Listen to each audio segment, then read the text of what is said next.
Cheers, everybody, and welcome to another Michigan Bros Grow Show, episode 275. Guys, we're getting up there. Oh, That's Hey, are you that's calling like me old? What was that? well, we're all getting there. Someone dropped into variables this past weekend that hasn't apparently hasn't like been around in a long time, and I think he said that they haven't watched like any of these shows or whatever, any of our shows since the GrowTube days, and he immediately goes. 2 days. Wow. He immediately goes, "Oh, for real, you got some grays." Like, yeah, man. If it's been that long, I've definitely had quite a few grays, quite a few kids. Still have 'em. That's Yeah. What happens? So, how's you guys' weekend going? Pretty good. Good this way. Pretty good. I'm I actually watching. wanted to look. Sorry, go watch- ahead. I'm watching Bake's dog Goblin. So No. she's like, she'll melt your heart. She'll definitely make you want to have a small dog. That's Yeah. She's so sweet. for sure. I love her. She's so sweet. Yes. And we had her at the park with Endo today, and they were running around just fucking loving life. It's just cool to watch. Watching a dog be able to just run full bore, you know what I mean? Just get their energy out. It's just cool. That's Let them cool. kiss and chat. Oh, And- happy birthday, Blue Kid. Just had a birthday. No Happy way. birthday. Yeah. Wait, is think it today? No, I think it was No, Friday. it was Okay. Friday. Oh, it was Friday? Okay. But she turned 22. I think she told me last year she was 21. Yeah, 22 She's this fully year. legal, though. That's good. Yep, How was yep. this year of consumption, girl? The cool thing is, once you hit 29, you stay that age forever. So you're almost there. Exactly. Perfect. Your joints betray you, but that's all. Oh, amen to that. Cheers, Red. How you doing tonight? Cheers, Cheers, Reds. guys, as long as you're not forever 27. Forever 27 is a much better portrayal there. What's up, Fred? Shout out to everybody on the Forever 27 panel, though, I suppose. Cheers, guys. And if you're forever 21, well, you're shopping at the wrong store, Russ. I suppose if you're forever 21, are you like you forever like getting discounts? I can still fit those clothes. You're like forever getting that first time buyer discount at the dispo. You get 50% off, 50%. Yeah. 50%. And the beauty is there's like 3,000 dispos in this state, so you can get that discount for a long time. For a while. How's the so I was in Ohio this past week. Oh, We were in Ohio yesterday. Oh, wow. man, God. sorry. it wasn't on How about purpose. that? Don't look all. You took the wrong road. All of a sudden you end up on a toll road. You're like, how do I get off this thing? They're gonna make me. Where the fuck did the toll road start? Why did we have to get on it? By the way, yeah, I don't know where it started, but I ended up at the gate that needed to take my ticket, and I said, Yes. "Oh, I never got a ticket. I don't We know were what to at do that now. same I'll gate. We were push this at button." the same gate. I think Didn't know why we needed a ticket. I think that's the Michigan gate, man. That's why I hate That was a cookies. trip. Was Hey, not prepared for We that. were just trying to go to Gays, and guess what? We ended up in Ohio. What a surprise! You know what's crazy about that you just said? Gays Hops and Shops. I'm very familiar with that place. I'm familiar with it too. That is a sweet. My Tell them they're marketing. messing up by not having T-shirts. They need to fucking have some T-shirts. Well, I've got an in for you because Oh. I don't know if she's still doing it, but my college advisor and marketing professor in college, obviously, her company was the one that runs Gays Hops and Stops marketing. This was 15, 20 years Thanks, ago, so I have no Gays. idea if that relationship still exists, but there you go.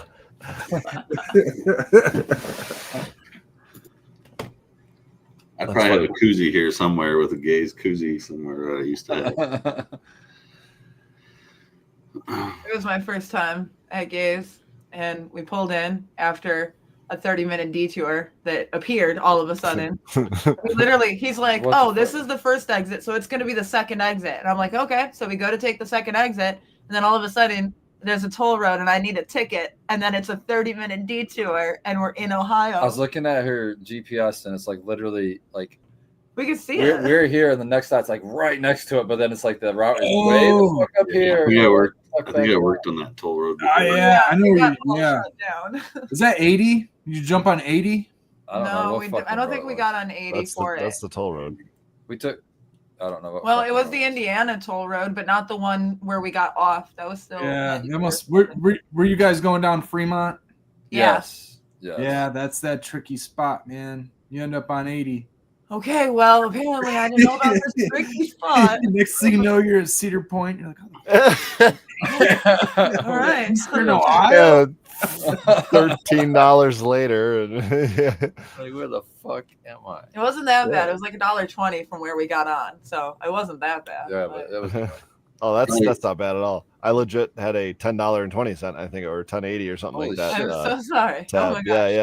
yeah. Well, going from one place to another, and that was just the route. I should have clicked the avoid toll roads on Google Maps. Maybe I'll do that next time. But it got me there. And but the whole reason I brought up Ohio is because like I saw a couple of huge dispensaries down there, and it just made me want to ask, kind of how the market's doing down there. I didn't stop at any of them. I don't really even know what the regs are down there. I don't know if you guys have reciprocity. I don't know if it's medical only. You know what I mean? Like so. You could maybe give a quick rundown for all the viewers, and then kind of like I don't know, just an update for me personally. Yeah, the rec market is big. I mean, I feel like a lot of people are only using medical right now, mostly just to get tax and get more quantity. Because when you got a medical down here, you're able to get more. So I feel like possibly people are using it for that reasons from the people that I'm hearing getting things. I've been still trying some stuff, still really not being blown away by anything yet. There's nothing that's really like grabbed my attention, that's keeping me coming back for more. So I myself, and it just might be me, I'm just not, I don't feel like the stuff there is where like what I'm used to. And I have a high standard, so that might be a problem. So, There's no Ohio but Death Star cut popping up anywhere. what'd you say? The Ohio Death Star cut. That's what they're famous for. Is that popping up or? There's some people that have it, but I haven't like sampled it to know if it actually is, legit or not. So, but I do hear of some people having it. But nothing that I don't know. I haven't been able to sample it, so I'm kind of like, I don't know until I try it. It's like, I don't know. But I have been trying the rosin. I have been trying a lot of that. I haven't really honestly tried much flour. The rosins that I have tried have been decent, but not what I'm used to at all. So that's where I'm having trouble with it. But there are a lot of dispensaries that are just keep popping up weekly. We just had one go online right in front of my facility. It's called Story. They took over an old Steak and Shake and rehabbed it. But Nice. the business there doesn't really seem to be like booming at times because I think location on a lot of these places somewhat are a little tricky. But How they don't so? off- Just like are they getting stuffed in like industrial areas? Because the couple that I drove past like definitely took over something that was in front of a plaza. And I was like in front of like a Lowe's or a Meyer, you know what I mean? Like just right out there in the main plaza it's kind of parking very lot. much stuff like that, and then signage and wordage and the way that they are set up doesn't really like you don't really kind of know what it is. So unless you've got your location set to find it, you're gonna stumble across it and be going like, "What is this place?" So, deals aren't very good either. I feel like they don't not like. And that just might be because the saturation, it's not oversaturated or anything like right now, if that's what you even want to say, possibly. But they don't offer like a lot of great deals on things. It's very expensive still.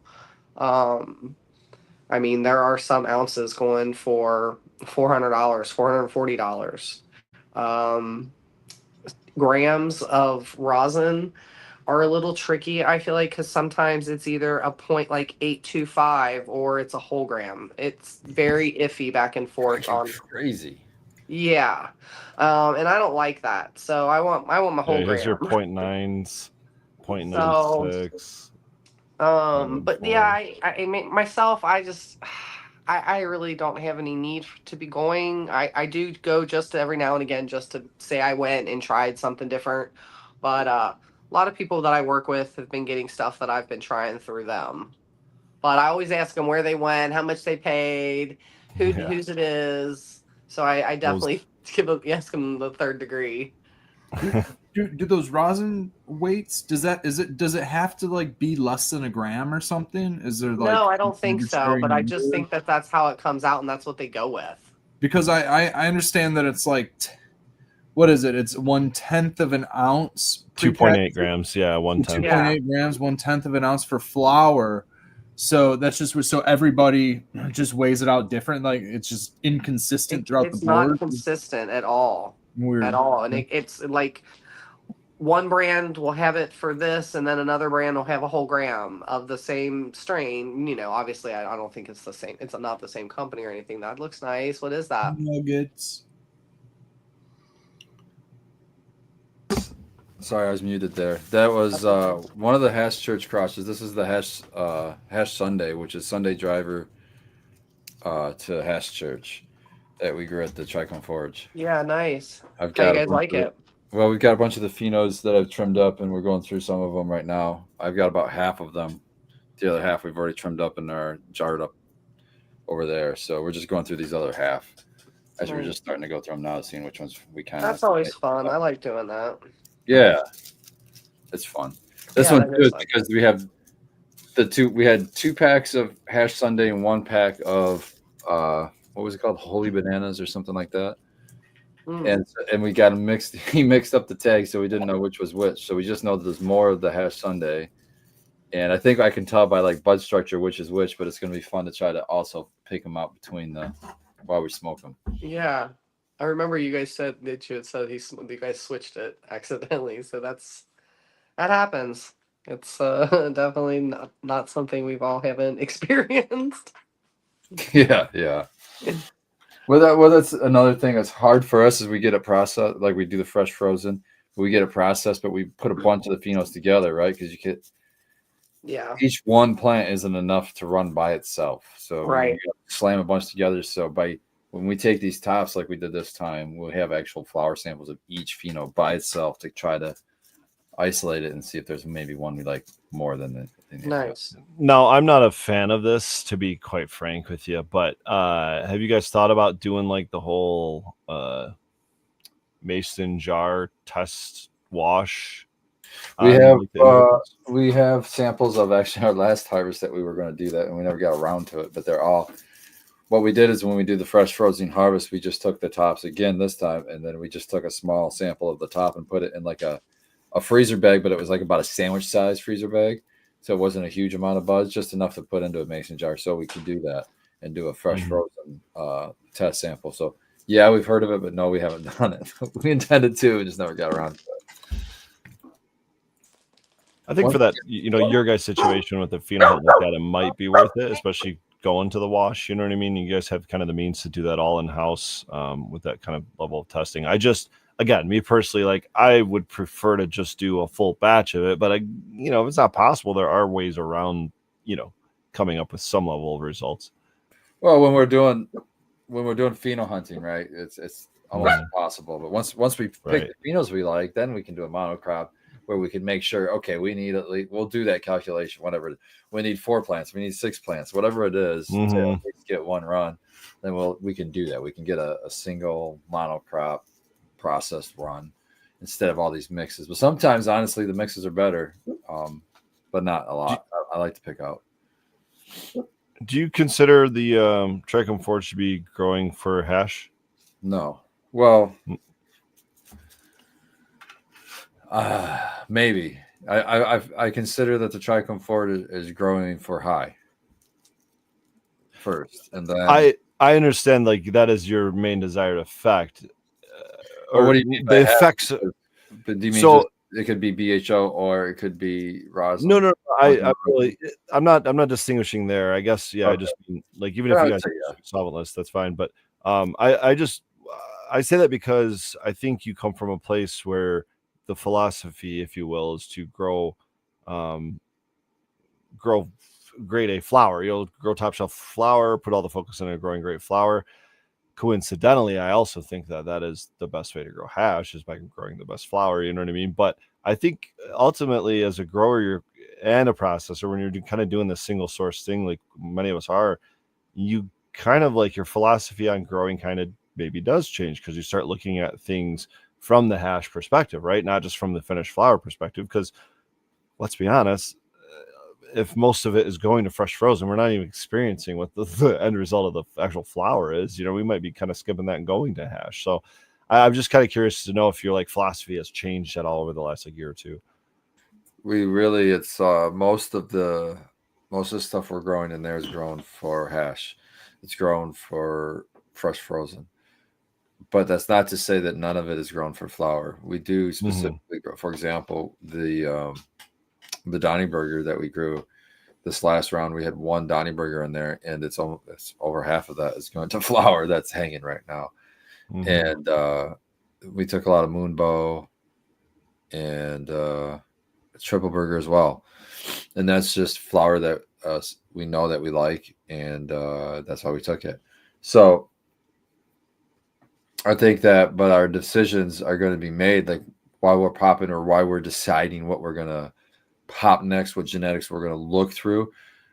That is high on the list as far as have we heard this is a dumper? Have we heard that this, if we've heard that it's a good hasher, if we've heard that it performs well there, then that's just going to move that up. Puts to the top of the pile. Yeah. You know what I mean? Yep. Spartan, what's the profile on the Moonbow? Is it more peppercorn or is it more like sweet soapy skunk? Sweet soapy skunk, or is it neither? Is it? I haven't smoked any of it. Oh, did we smoke some of it? We smoked some of that. It's more of that sweet peppercorny is what I was getting. Peppercorn. Yeah, it was a lot. I call it. It's like spicy. I've grown a ton of Moonbow crosses in the last year, and they all have this underlying similarity, and that's this peppercorn.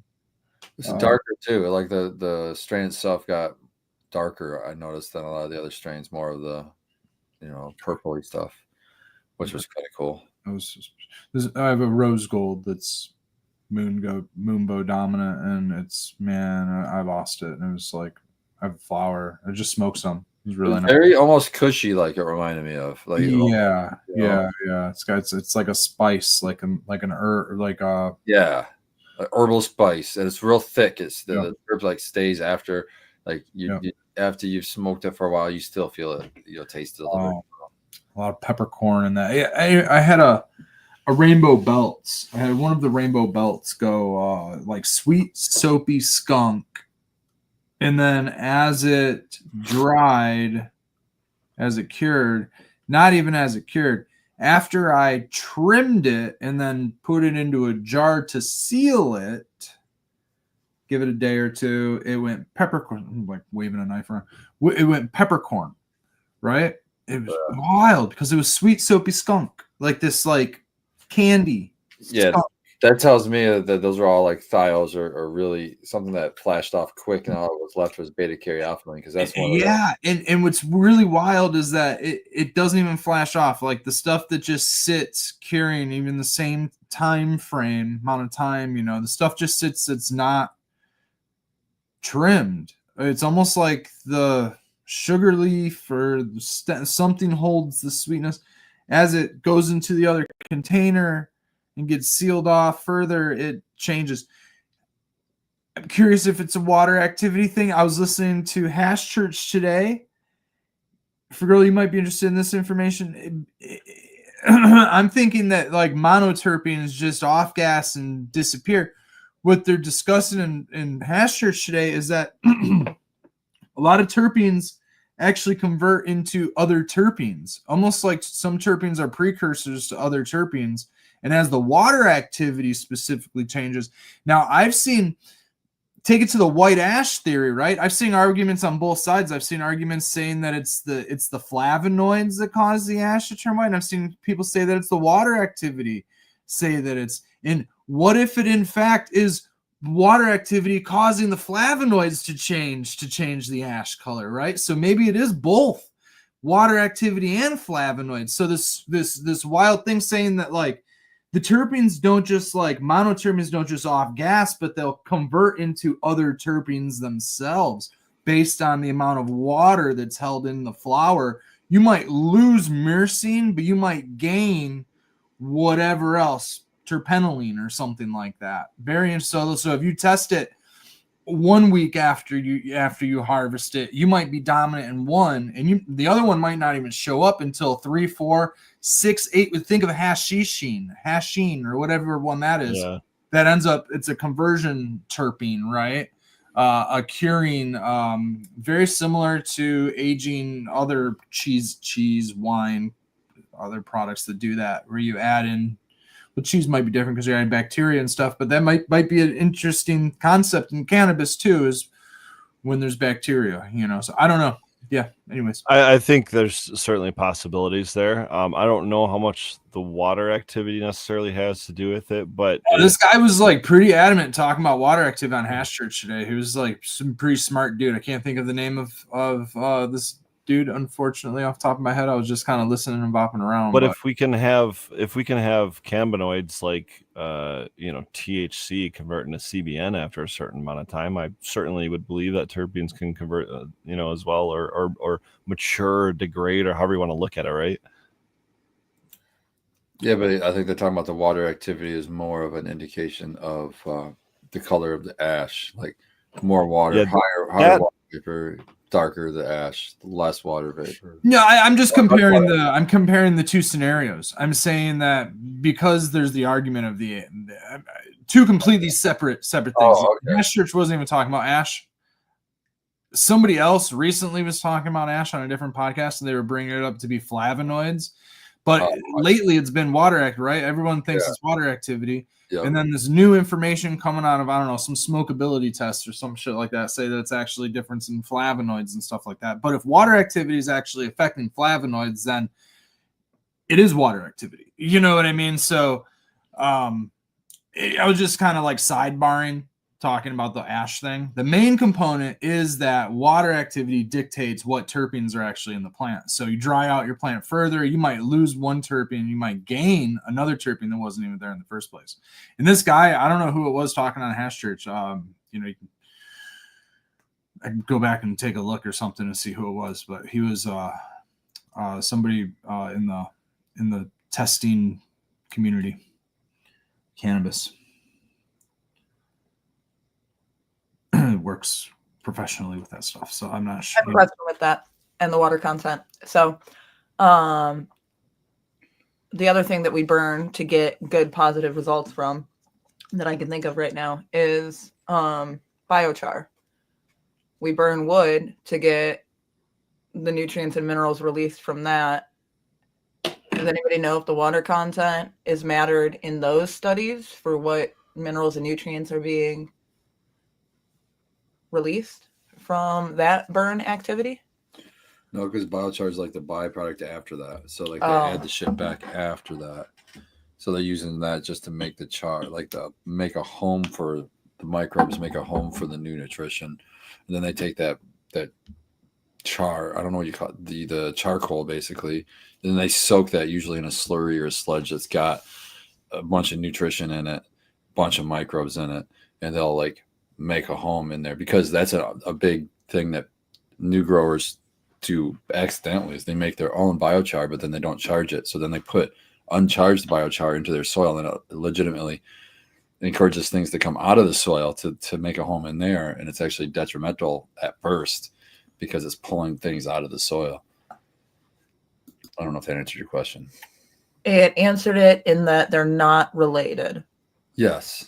Sorry. And I also learned more about biochar, so thanks. I don't know how clean the sources for charcoal are, but there's like, you get wood pellet charcoal. You can use a lot of that stuff for biochar starter, assuming you can find clean stuff. I suppose if you're going to cook your food with it, it's probably okay to put in your garden. Or if you trust cooking your food with it, you could probably trust putting it in your compost or putting it in your tea brewer. I like what the boutique grower said in chat, though. He or she says that there's more to how ash burns than we can know. The End Smoke report doesn't lie. As we overanalyze things, looking for answers, though we can incorrectly assume, because we are all over focused on one thing. It's easy to get really hyper focused on one thing. Like white ash is I never really heard about that until I started talking with Thomas at over at GML. I never really heard white ash thing before that, but it's a West Coast kind of thing where a lot of this stuff was judged by white ash. I'm not saying that there's not people here that do that, but I mean, if you had really dark ash, I knew that was terrible. It was probably not flushed weed or it was really wet, but I didn't really know much about it. It had to be like extremely white. What's really interesting about the flavonoid thing is that in some of the genetics that I have that are like higher myrcene, like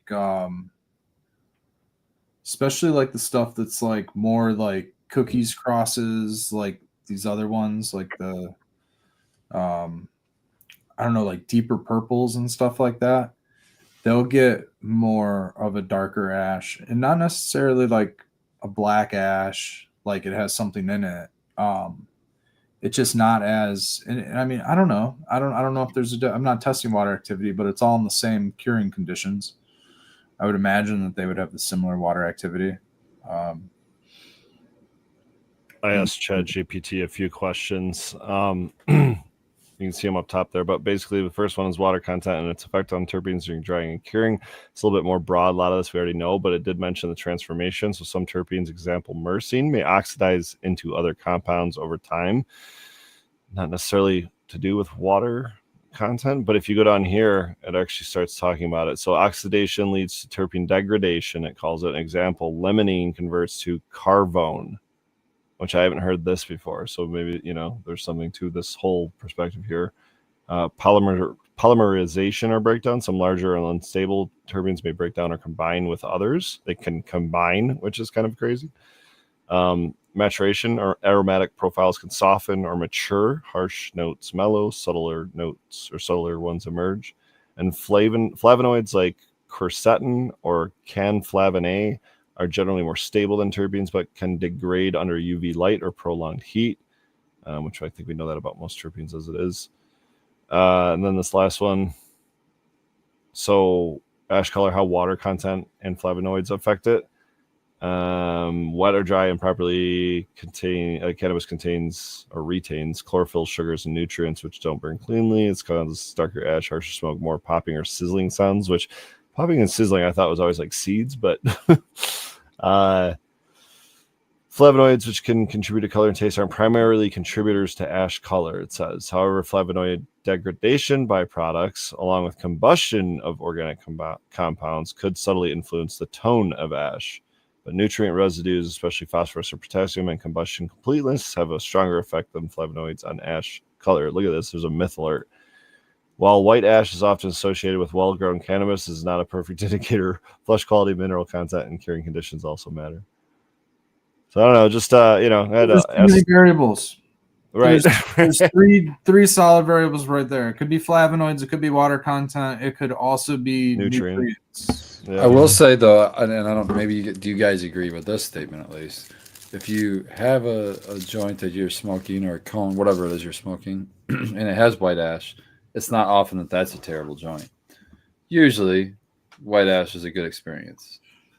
So I'm not saying that white ash isn't an indication. They're not mutually exclusive. Yeah, that's like saying white ash is not an indication, but I don't know about that. I mean, if I see white ash, I'm not mad. I would say it's an indication of quality cure.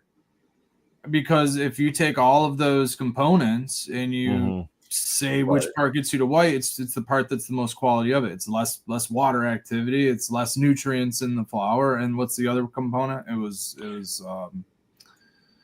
flavonoids, rapid drying, perfect. Flavonoid. Well, I guess the flavonoid thing, it's whatever. I don't know. That could be whatever you like there. I don't know. But generally, the more harsh flavonoids are generally darker, in my experience, right? I mean, it just seems that like I'm not a huge fan of like heavy dominant like myrcene and stuff like that. Generally, it's just an effects thing. But those will be the darker toned. If we're using the word tone, if it's not a darker color ash, it's a darker tone of an ash, right? Yeah. That's all monochrome grayscale, right? But what you just said, that's why I pulled this back up. Proper curing is the only thing on here that says anything about improving the ash color, because all these other ones, minor influence maybe down here with the flavonoids, but proper curing is the only thing that actually improves it. So it's important to point that out. Which might also have to do with proper movement of those terpenes if they're going to Yeah, but you could argue too that those other ones, it's like they weren't showing that it was improving, but they're showing that we're making it worse. So if you went the other way, then that might improve it. Slow drying, instead of rapid drying, low water content instead of high water content. Yeah. All right, it's all about perspective, man. Yeah, because what if you just rip the water content away, but the terpenes and the flavonoids haven't had a chance to mature, You right? just have to be really pessimistic when you read studies and journals and see how it's written, because it's sometimes written to push a certain agenda. Oh yeah, don't you love when they have That like word's really charts that start important. at 50%? Yeah. I think that word's often overlooked. If you're talking about some things that get overlooked, it's that word maturation, because we're so quickly trying to get things to the consumer or get them like in such a quality form, in the purest form or whatever it is, that we forget that some things in the, like hashishin, I'm never going to be able to say this word, hashishin, that terpene is a product of maturation of all like the cannabinoids, the terpenes, the resin heads, whatever it is. I'm sure that there's a lot more than just hashishin, and then you're talking about limonene turning into caveron or whatever that word was. Yeah, carvone, some Italian maturation, word. Thing. You're not going to get that in fresh fruit, So like some of these, it's all dependent on your needs, desires, and where you're going with it, right? So I think that is an important concept, though, that you don't really see today, because we do focus a lot on the fresh component of the plant, and a lot of people still focus on cured component. Like when you focus on flower, we focus on flower, we focus on the cured component of the plant. But I think that like allowing the plant to mature and thinking about the industries that do allow their products to mature, whiskey, wine, cheese, maybe coffee, like there's a lot of quality that comes in those things. Ooh, you bring up a very good point, though, because I was just going to give you the anti, which is right. All the fresh produce is the exact opposite, where they're like picking it maybe a little bit earlier, letting it ripen on the truck ride there to the store, and then by the time you get it, you got 2 days left to eat it. But that's the timing thing. So I understand how that kind of has to work at that scale. What you're looking for, But if that's the I lost my train of thought. Hold on. If we're not treating it as fresh produce and it ends up in the produce section of the store, just for analogy's sake, are all those other things like wine and cheese, I don't know, maybe not coffee, but most of the other ones you mentioned, are those mostly processed things, like equivalent to hash, right? That maybe has a longer shelf life, Yeah, the plant's been stripped away. Yeah, everything else, well, maybe, I mean, it still can degrade, I guess, depending on your storage situation. But Preservation technique. It's part of preservation. Yeah, I don't know. Food you just want to get it in your body. I don't know. I'm sure that there's some vegetables that you want, like a tomato. While I would want a tomato to ripen on a vine, it's impractical because bugs are going to end up eating it or something. So generally, you're going to pick it a day or two, right when it's blush. But when it's blush, it's technically ripe, right? Even though it continues to redden and ripen and sweeten. Bananas, that's an interesting one, because a banana, you pick a banana, you get a banana green. As the banana turns yellow and ripens, the sugar content increases. So if you want a banana with less sugar, you eat it more green. If you want a banana with more sugar, you wait and you let it cure, and you can eat it as it grows. So I think fruits and vegetables definitely similar. Does it have higher fiber content too when it's green? I don't know if the fiber content would ever change. Well, that's what I was going to ask. Is like the fiber converting to sugar or something? You know what I mean? Like, where's the sugar? I don't know what it does.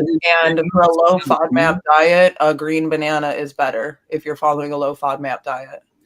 It's less sugar. You're getting a lot more sugar in it. You want a greener banana. You're trying to cut sugar out. Oh, I love me a banana milkshake. I know that's a lot of sugar in that. To sugar, but yeah, I mean, everything post harvest ends up converting and curing, and you could let a green pepper sit on your table and counter, and it's going to sweeten up and go red. Or you can harvest and throw it in the freezer. You could harvest, throw them in the freezer, chop them up, and bite into them later. You can wash them, and you can smoke them. What's this? What are we seeing here? Bonana. It looks like it's very minor, but they lose a little bit of fiber. I mean, I guess it's 50%, but we're talking 3 grams to 2 grams, Yeah.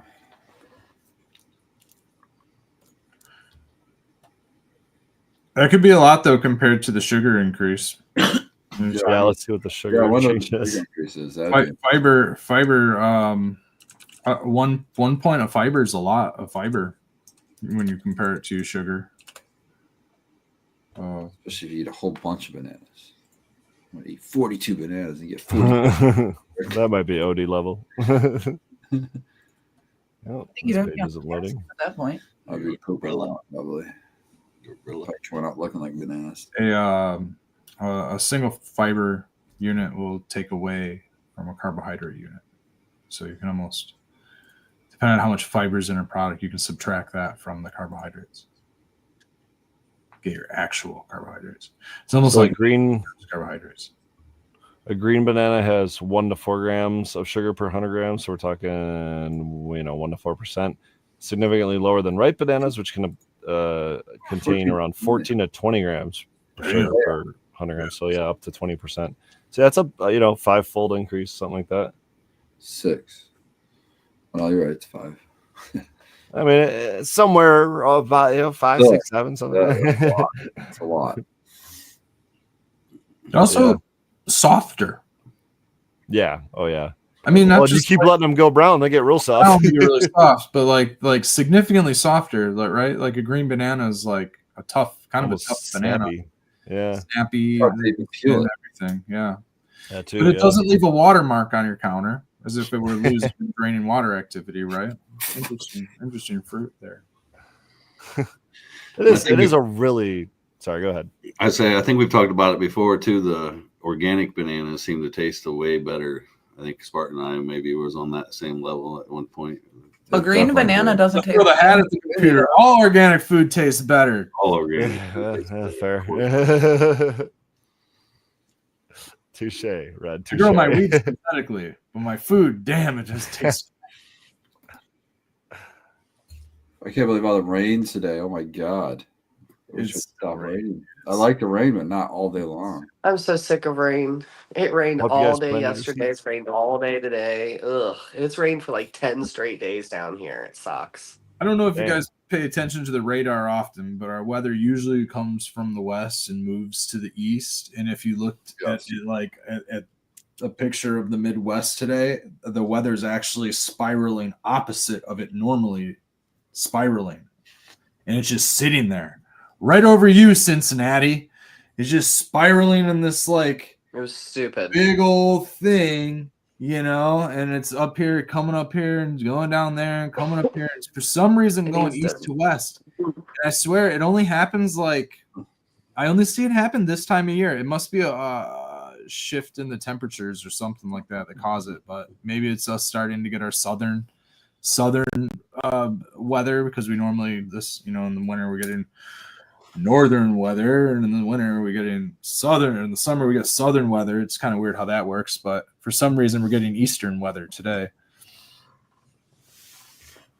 Oh, I Just be need nice to if Mother Nature would give us a little bit of a break. Just every other day maybe, or every third day.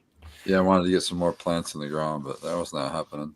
I've got weeds coming out. So, oh my goodness sakes, I got so much weeding to do. I can't even get it done. It won't stop raining.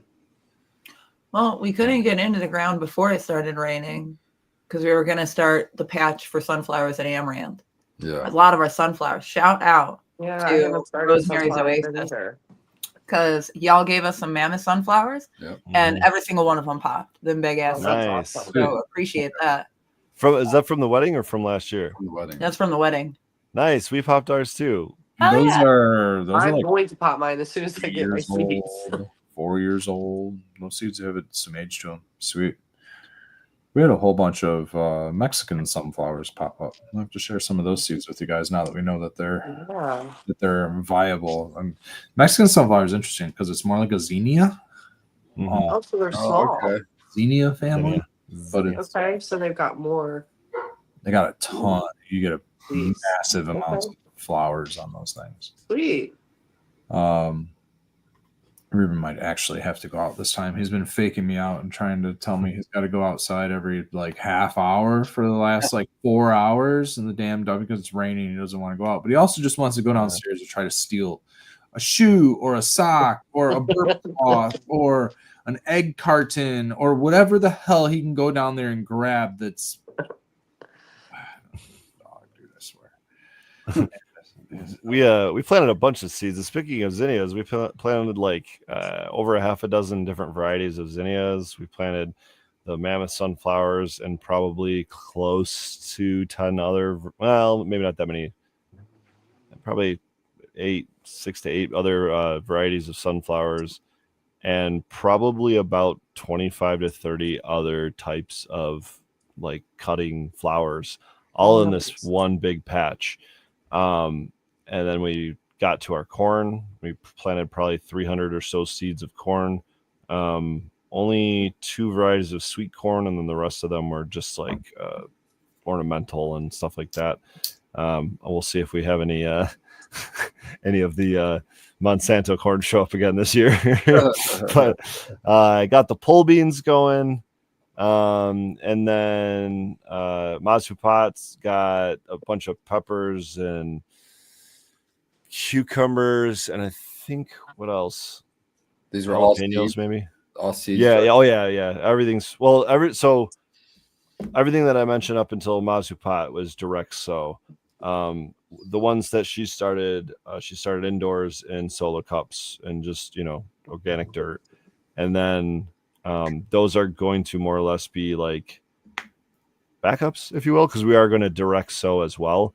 But there's so many animals we have to deal with, and just we could still potentially have a frost. I think last year we had a frost at like 3rd week of May or something. So we'll see how everything goes, but everything, most of it's in the ground, especially the corn and the flowers and the beans and the peas, and but I've there's already got stuff popping up. I have all my onions have already grown like this tall. yeah, we got some onions from 2 years ago going. I don't know. Potatoes are already coming up. Peas are coming up. Nice. Beans. Yeah, we're doing good. Hell yeah. Yeah, we got a lot of. I've been doing a lot of weeding, and we got a lot of space to fill still. But it's like all the flowers I mentioned and the corn, that's in like their own little like patches among the grass, if you will, really. Whereas like the beans and the peppers and the jalapenos, the cucumbers, the pumpkins, all that's probably going to go into the like mulched area that I've talked about for a long time, and that I brought up maybe a couple weeks ago now about how it's kind of concerned with like the nitrogen. What's the word I'm looking for? Yeah, like nitrogen sink. Like the sink's a good way of putting it. Yeah, Just because all the wood. Yeah, but it's been a few years now since we've had all in there, and I mentioned how it's like you Do you just ever pull back chicken a couple compost? pieces, and it's just full of mycorrhizae. Your Sorry, chicken what was that, Red? in there. Your chicken. Yeah, compost so makes I've sense. got we've got a lot of those kind of sort of closed loop cycle resources too. Speaking of wood ash, we have nearly 100 gallons, I'll call it. It's, think of like 55-gallon drums. We have essentially 2 of those full of wood ash from our wood burning stove. We have I think 3 different active composting piles that include everything from grass clippings to cannabis leaves to chicken coop dumpings, and just old plants. Everything is in these giant, well, not giant, but 3 different piles. All that, yeah, I want to add all of that to that mulched area. I'm not really sure when to do it, man. And do you have a compost pile anywhere to use? I have 3 different compost piles. I've never actually used any of them. I've just been building them for years. The one that's right next to that mulched area is only a year old, so it's the other ones that I have to move in. That's the one you'd use? Yeah, that's not what I use. That's the one I would put the ash on. Yeah. the newest one, and let it chill for a couple of years. Yeah, because the ash is so acidic, and I have so much of it. It's like way too much for even the Yeah, Montgomery. that volume of it. I was thinking, yeah, that much of it. Yeah. I would put it on your newest pile and use your oldest pile. Yeah. I think that's the. It's gonna smell so fucking good when you get your hands in there. Oh my Oh my god, we just got to a pile that I let. I cannot be a proponent of the static compost pile for the lazy gardener or whatever you want to call it. Yep. Fuck turning the compost pile. Fuck turning the compost pile. I know it's cool. You can get your compost way faster, but I mean, the life that's in a fucking static pile that hasn't been heated up, where things can actually live in it, worms and fucking beetles and whatever else. It's just such beautiful dirt when it comes out. I just love it. The main advantage to perfect compost, it's just speed. Because if you do it if you make it any faster, you risk E. coli and all kinds of other pathogens in your compost. The longest, you just let shit sit for 10 years, dude. You don't have to worry about anything. I feel like, just turn it, get down to the bottom of that pile, and it's going to be golden. Heat can destroy some stuff. You don't want it to get like too hot, But again, over time, that technology comes back. I see all these things online about you got to have this ratio of carbon to nitrogen, and I literally give no fucks. As I'm cleaning shit up, I just stack it on this fucking pile and say it's organic. There's a big pile, and it can sit in this fucking pile for 3 fucking years. And when I dig into it, it is fucking amazing stuff. It's great stuff every time. So it's like, I think all of the fucking rules is just to get it to break down fast, like you said. It's to get it faster. But fuck that. Just go. And there's that one aspect of safety so that you don't make it too fast to where you want the temperatures. The perfect compost is a regulated is the regulated kind. It's the kind that already has rules attached to it. And it's like the what is it? The the OMRI certified, if you have like OMRI certified compost, it has to hit a certain temperature. Yeah. For like so many hours, and then it has to be turned, and then it has to hit a certain temperature for so many hours, and then it has to be turned. And that's to make sure that you're killing pathogens, but at the same time, not killing your microbiome that's existing in there. Those are rules for policy that thankfully, if you're not certified, you don't have to worry about it, right? You can just have a static pile and go about your day. So, you can have a static pile as an organic. Yeah, the downside of static piles, you just need the space for them because you're sitting there waiting for it for 3 years or whatever. Got nothing but time and space, my friend. Keep piles right in like garden, like in the garden bed or like in an end of a bed or like in a crevice or a corner. If I'm just like weeding and I'm like, I don't want to take these all the way to my compost, I'll just create a compost pile for my weeding session, and then I'll go back to that pile later at a different time when I'm ready to put something in the ground and I need that space. I'll pick up the pile and go move it. Just sometimes it's just a little pile of weeds, you know what I mean? And I'll move it. And it'll be a nice little pile of dirt and compost right there for me to plant into. You know what I mean? Sometimes I'll sit there. I got one that I just moved. It was like sitting there for like 2 years. Just a pile of like sticks and brush and shit like that. And really, I just picked up the whole thing and moved it over to another pile of sticks. I think I covered up some dog shit or something with it. You know what I mean? And I was like, well, this is going to be used for the dog shit today. And then I was like, oh, I have a nice little mound of compost. And I took that over to the other stuff, and planted into it. Seems like I can never have enough compost, though. I always find a use for it. That's for sure. Yeah, for real, though. Throw on top of all the beds. That's what kills me about driving around and seeing all that leaf material and stuff in the fall being picked up by the local municipalities. It's just like, stop, guys. What are you doing? Yeah.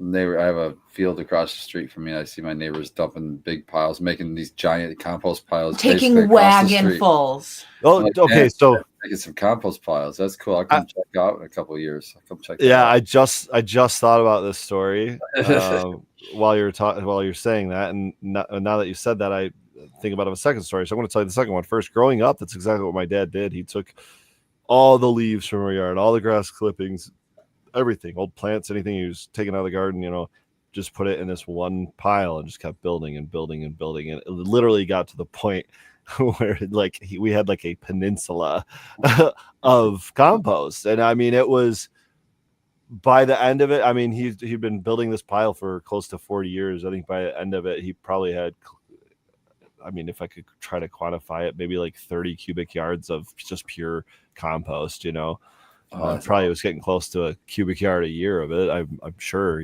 so, but so my first story is a similar one. I was driving down, I don't know if it was to Ohio or where I was going, but driving down one of these like 2-lane country roads, I don't know, some M or whatever road. And I just look over and and something. And it's like a pretty rural area, but there's like those, good size, like 2 to 5 acre plots right off the road, but it's like a very wooded area. And I see this one house kind of like back, maybe like 100 yards back, and maybe not even that far, maybe like 50 yards back. And then all of a sudden I realized there's this giant berm in front of his house. And I'm like, oh, that's smart to, probably cut down on the noise from the road or whatever. But then I realized, dude, he's just for years been pushing all of the leaves from his 5 acres or whatever to the front of his property. And he's got this 10-foot tall by 20-foot deep by 300-foot long pile of leaves, dude. I'm like, oh my God, it's like black leaf mulch. That leaf mulch shit, that stuff is so fucking fire. Yeah, that's what I put under the wood mulch that I had of like literally 4 feet of leaves in one fall, and just it was all fenced in, so I just piled it right up there. I've got a few houses that I pass on a regular basis that, like, in between a few trees on their property line, they've just been like laying logs and trees and shit and just mounding this, like creating this like road to house barrier, because it's a main road, it's loud. And I mean, the best thing to have is, besides a hedgerow of trees, is a hedgerow of earth, you know what I mean? And getting soil dumped could be expensive. So I mean, I've seen people like along the front of the road, like getting like wood chip drop, just get chip drop loads and loads and loads of chip drop just loaded up in front of your house. And I mean, whatever the city will allow you to do. And a lot of times it's just, well, hey man, this is just materials for my next project. I'm just going to leave them here for a little while. Dude, we're going to try something with chip drop, because he signed up for chip drop at the beginning of the fucking season, and we never got it. And there was a tree just on that side of the street getting chipped the fuck up, and they couldn't bring it over here and drop it off. Okay, tell me how that works out. That sucks. So, yeah. City road workers that aren't allowed to give it to you. Nope. They weren't even city workers.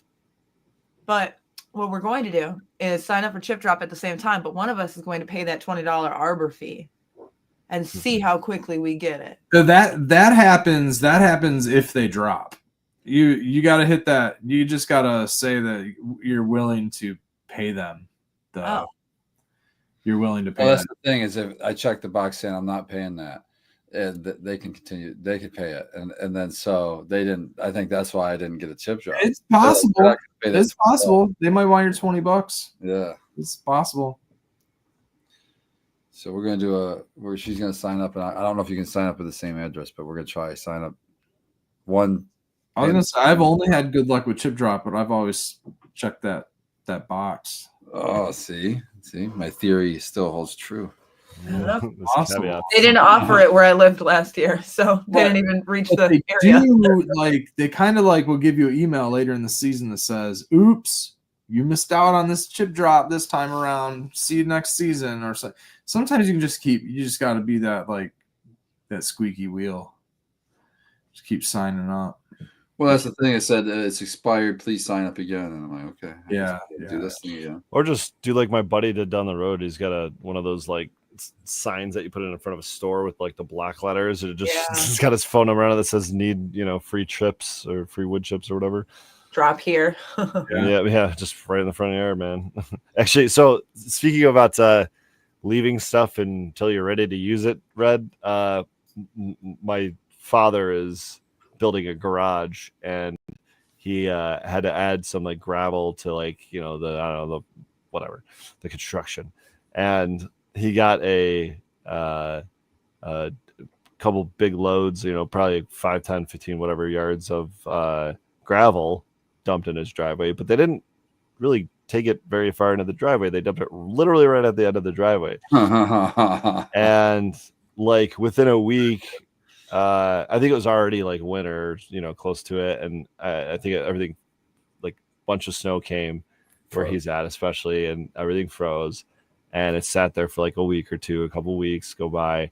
And all of a sudden the county shows up and they're like, hey, this is going to affect our plowing. And so we're just going to plow this into your driveway. They fucking took that giant county road plower and just leveled out the driveway for him. Nice. Like, all right, see ya. That's It's like, dope. cool, thanks. That works out. Because he was like chipping away at it with his 4-wheeler, just like, Oh my knocking it God, everywhere, you dude. know what I mean? Yeah. They Guess probably that's did why a you better pay job than taxes, you could bro. ever hope to do. That's when your taxes are worth paying your taxes, 100%. They come in and it'll help you out with a project, that's worth paying them taxes. That's pretty dope. Yeah, I guess you just gotta have it in their way, though. Yeah, exactly. Make it a pain in the ass for them. Yeah. They'll fix it. Make it their responsibility. In the meantime, they'll leave all the potholes there. Yeah, I'm surprised I didn't just push it right down the road, thinking it was theirs or something. We have a dirt road, and lately We have a dirt road. Okay. we have multiple dirt roads.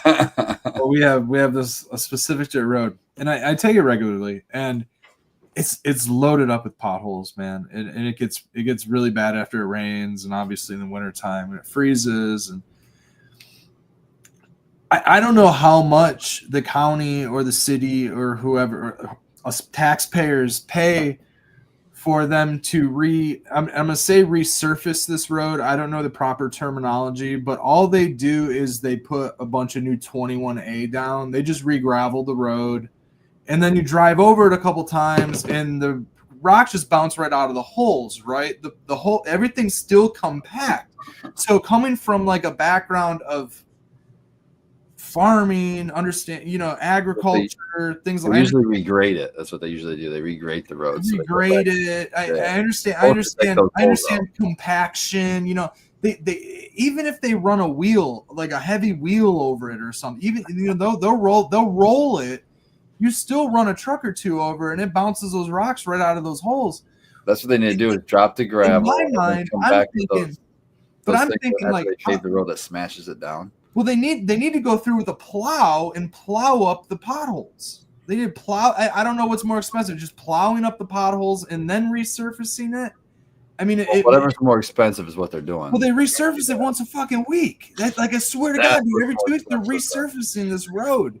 Every week or two, man, it's constantly new gravel on this road because it's all. I mean, I swear, dude, as soon as you drive over it, it pops out of the holes. They only And I do feel mine like- quarterly. I feel like the solution would be to we'll pave it, but I mean, plow it to get under it and like dig up those holes and dig up the compaction. Here's the Right. problem. A lot of these roads were at some point changed over from your just basic gravel to limestone, and they lay 6 to 18 inches of limestone down to basically build this gravel road, and then they'll just continually gravel on top of it. I see what you're saying about like plowing it, but I think I don't know that a plow is Never actually just get going rid to of do the that. potholes. You can't just fill the potholes with more gravel, and even if you compact, like the compaction underneath the gravel of the pothole is way heavier, way more compact than what you're going to give it with a steamroller for 5 minutes. You know what I mean? Yeah. Are they? Years. Do they do any spraying? Like, it's some sort of They'll like tar spray it and do all that bullshit, and it'll smell like tar for like a week after they run the gravel over it. But I swear, dude, like the next day the gravel's gone. You know what I mean? Like it'll be a great dirt road one day. The next day it's back to being a shitty full of Wait, is this a dirt road or like an actual like asphalt gravel road? dirt road. Oh, Dirt. okay. A lot of dirt Huh. roads. The tar thing is interesting to me. Well, it'll I smell. wonder what that is. I don't know. I'm just buying probably because they're improperly. They don't know how to relate a gravel road because it's probably because they need to plow the road and they're trying to get it to stick. I don't know. Just plow it and then recompact it and start over. It's just a very, very potholy road.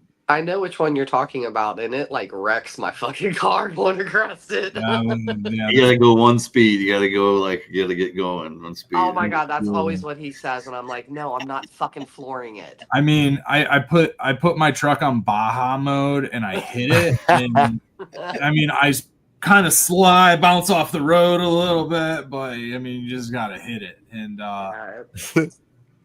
I'll swerve this way, that way. I'm with this Nuttree. way. It's like this is why I have the vehicle I have, is so I can drive over these potholes while going 55 miles per hour around a curve. Well, unfortunately. Sometimes there is a certain speed you can go, and it like helps just slide right over those potholes. Every car is different, Yep. turn off my wheel locks. Fucking climb out of a ditch. Dad time. Yeah, those gravel roads will pull you off the edges too, like that. They always kind of like lip at the end, and you start sliding over there. It just keeps taking you.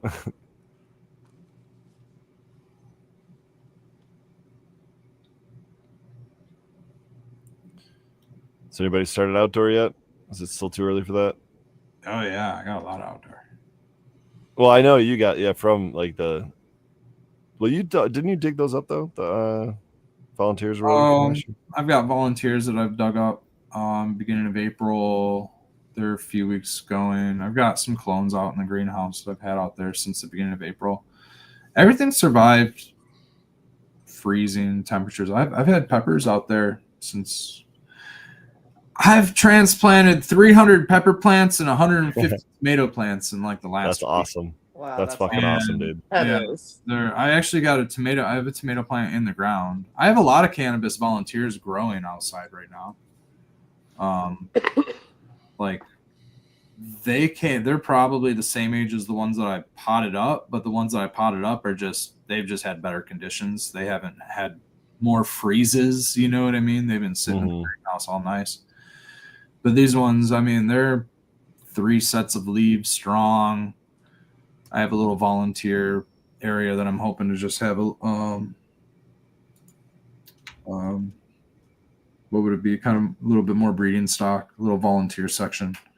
I got more clones taken that will be our outdoor, but just about all of our beds in the front of our garden are planted out. We got our couple beds of potatoes in, a couple beds of onions in. We got lettuce up. We got beets up. We've got arugula, carrots are all up. I'm really excited about that. I was talking a few weeks ago about the carver. I think in the beginning of April. Oh, that's awesome right there. I have such trouble with carrots. Oh, shout out. That's awesome. I've never had good. I've been able to grow carrots a little bit in the past. Yeah, I haven't. So that's awesome for you. Yeah, they're a challenge. Carrots down. Weeding has been a challenge. Staying on top of the weeds is a challenge right now. That's the biggest thing. The dandelions have all started to convert over to seeds. So I got a handful of weeds in a bucket of water that I'll feed back to the garden, but not very much. I've been giving a lot of dandelions. Didn't you just hire on 2 more hands? Yeah. It'll be Get those hands to work. What the heck? Level for work. All they're doing is on the ground anyway. It's not an internship right now where it's just absorbing everything by osmosis, and it has a 4-year internship before. Wow. Is that what it takes? Yeah, you're probably about right. And then after that, it'll be on the go. Hopefully, after 4 years. You're pretty right. You're pretty spot on there, right? Because I had my 4-year-old out there helping me plant all the corn and the beans and the flowers. Yeah, you're right. Proper internship's about 4 years too. Apprenticeship. I'm sorry, apprenticeship. I mean, it's a college degree, if nothing else. Apprentice, right? 4 years. Yeah. There's always all these videos and everything you got to watch and everything before you know. So I'm sure you can. Yeah, I think it's 7 years is like maybe a blacksmith apprentice or something like that. Oh, we got 275 episodes, so that's 5.25 years if you watch one every week. So I don't know how many years it takes to be a glassmith or a glass blower, but shout out to Skunk Ape Glassworks for this little piece. I guess I had to find a little transition segue there. Let's see if we can get something going on here. Oh, that's This is sweet. kind of interesting. I really like the horn on here. You can see through. Yeah, the that's pretty cool. fucking nice. Marble on the side with a little something inside. Damn. It looks so And what's fucking really nice. cool is like the horn and the marble make a really nice stand. If you can, Yeah. I was gonna say it ain't that's rolling great. anywhere. yeah. So isn't that nice? It's I set it down and it started to roll off the table, and my heart dropped. And then Oh, it I started bet. going, and I was Oh. like, Yeah, hell there yeah. you go. It's the safety piece. Nice. So a couple little nice little almost look like maybe opal dots on there. Maybe I think they're opals. It's hard to say, but they're definitely foggy glass, opal glass or something. It's really nice. Hey, I won this tuning into Let's Be Buds. Shout out to Spartan and Emily over there because they're on Let's Be Buds and co-hosts on that show. And we Yeah, got it's Uncle crazy. Rick. I can't believe my name came up, but they sent it to you. Isn't that wild? Yeah. See, what's really crazy is I don't even remember winning this thing. So you could actually trick me into believing that because all of a sudden Skunk Cake was like, "Hey, congrats, Red!" And I was like, "Oh shit, thanks, man, on the baby, on whatever's going on. Sure, thanks." And then he was like, "Yeah, I got this on the way for you." And I'm like, "I didn't even send my address to anybody. They just know where I live. This is crazy stuff, guys." Shout out to Let's. I have one in the past, so I guess they had my address. Rick is a keeper of things. Very Important nice. things, apparently. Be sure to Uncle Rick's mind my like T's and Terry. C's. I love you, Uncle Rick. Thank you very much. Shout out to you and your show, and may the borders be strong between us, I suppose. May the Lord Fair be wishes. strong. I like that. Oh yeah, Just dude. know where I live. Yeah, on 420. So that's so fucking cool, man. And yeah, Skunk Ape Glassworks had this. So tune into Let's Be Buds. I'll shout out you guys always for the antics that go on over there, and have lots of giveaways. We actually won, I think, some Lost Coast plant therapy last year, and then Becca and I will be joining the show May 21st or something like that. It's a Wednesday night Nice. of the 20th. It's the first 20th. It's not the Okay. later 20th. It's the 21st. I think it's the 21st. Nice. Make sure we Yeah. tune in for that.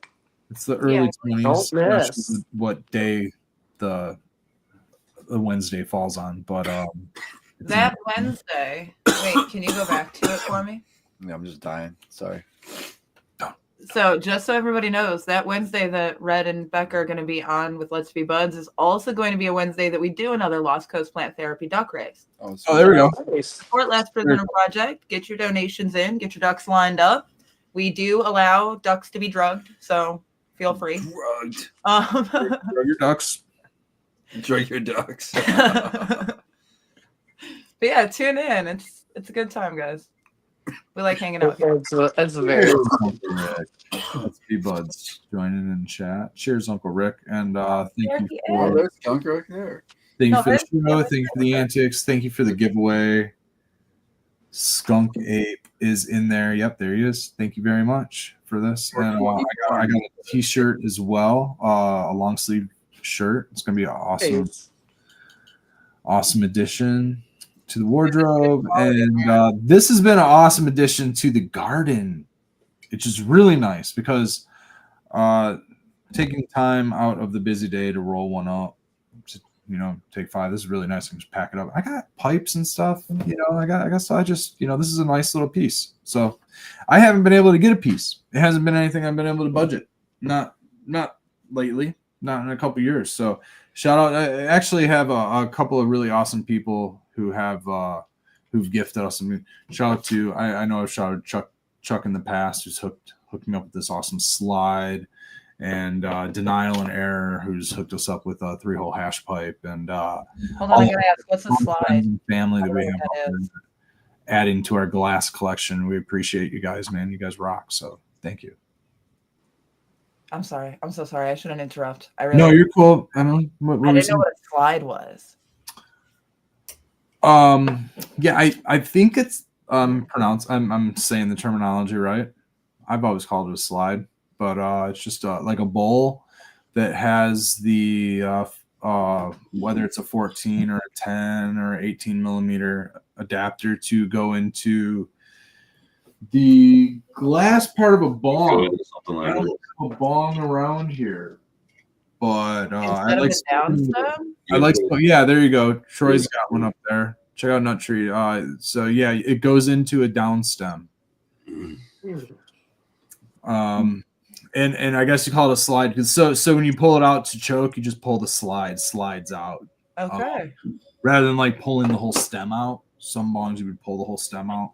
With this, the stem stays inside. Usually it's grommeted in and it doesn't come out freely. It's something you would have to like work out. So you just use this slide instead. At least what I call a slide. Like, yeah. It's cool. Well, Some people might just call it a bowl. Honestly, it might just be. I don't know. What do you guys in chat call this? Is this a slide in the modern day? I don't know. to me, it just sounds like a 40 bowl. years old. I That's, call it like, I've never seen one with that long side piece, really. So to me, that's just a bowl. Like, I bowl? wasn't sure if there was, yeah.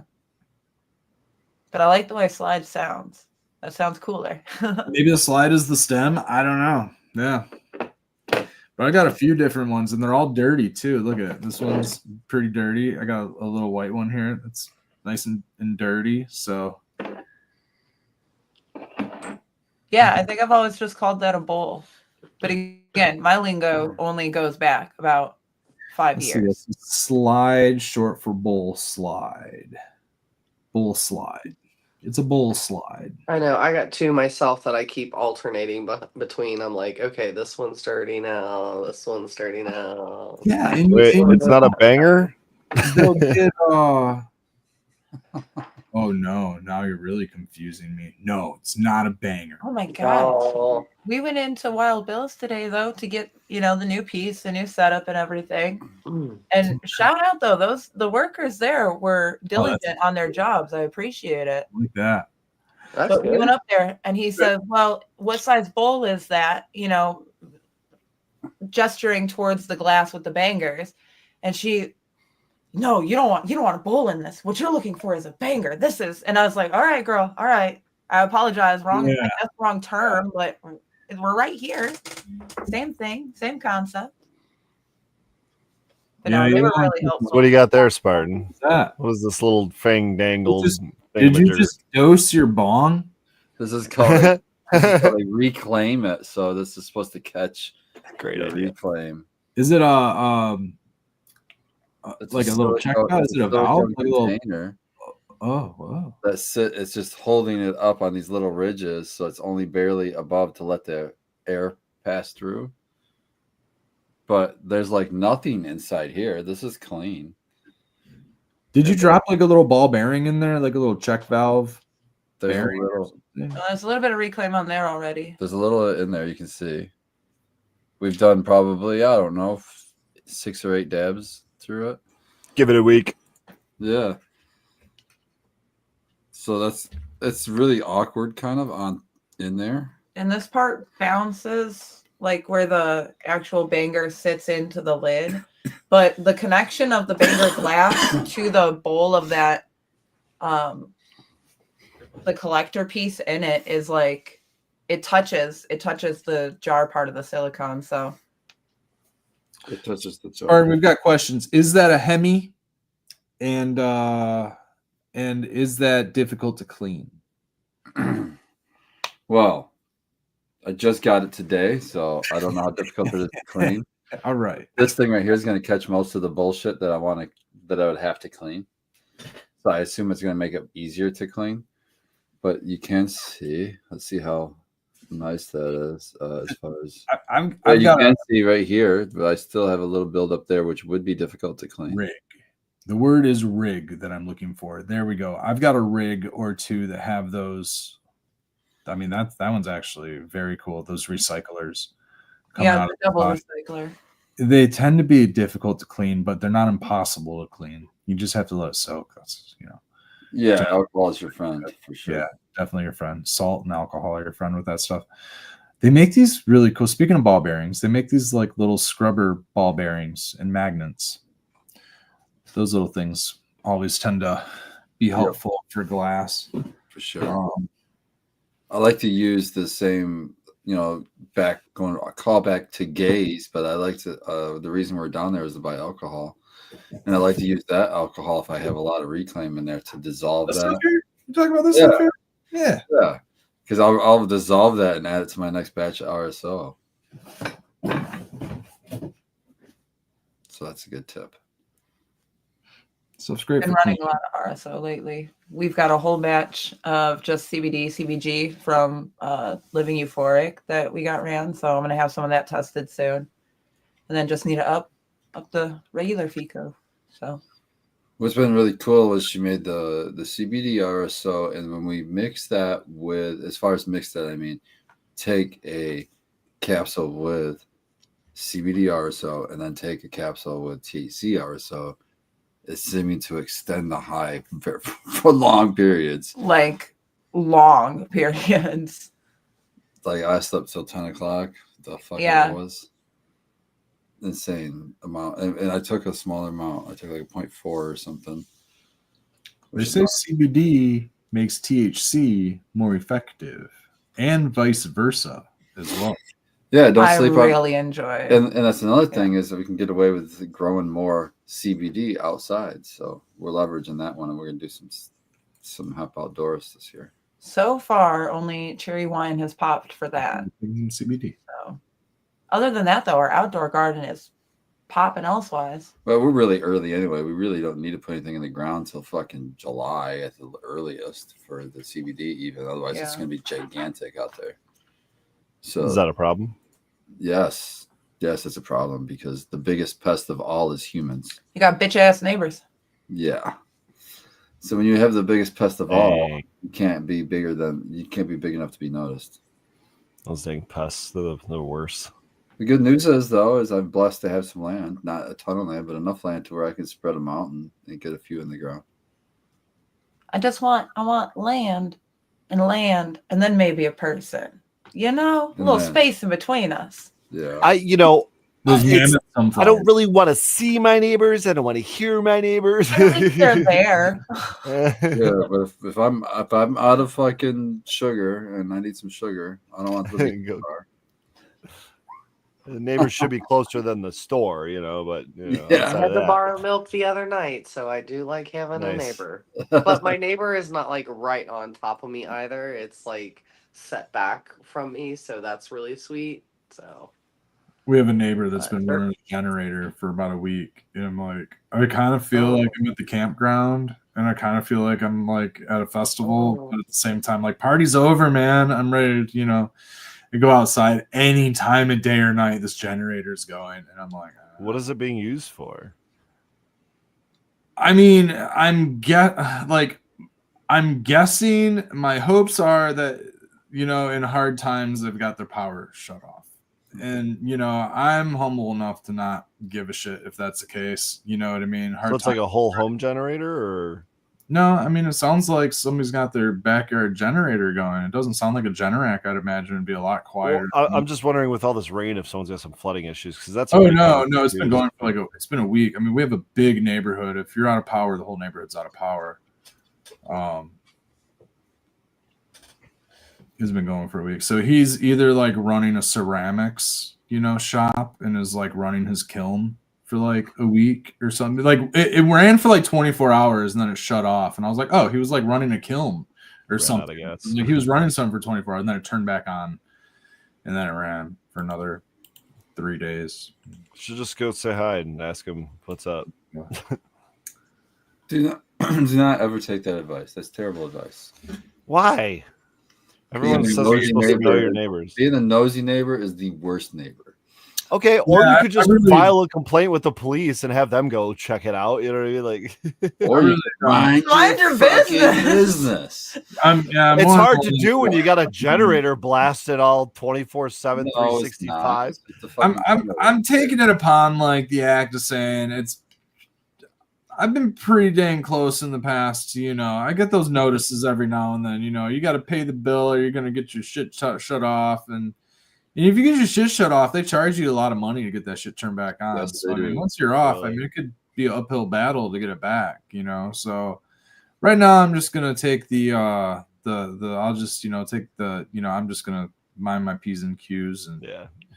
let them deal with whatever they got going on, because if they're dealing with financial issues, I mean, the next step is Well, they're not especially doing think about Red. They could totally fuck with him with his chickens and stuff like that. That's what I mean. We make too much noise for me to complain, so I'm not worried about it. Yeah, I wouldn't say shit. Between our dog and chickens and baby and me yelling at all of those, I don't yell at the baby, but I yell at the dog and I yell at the chickens. Lately, the chickens been getting out and fuckers getting over Really?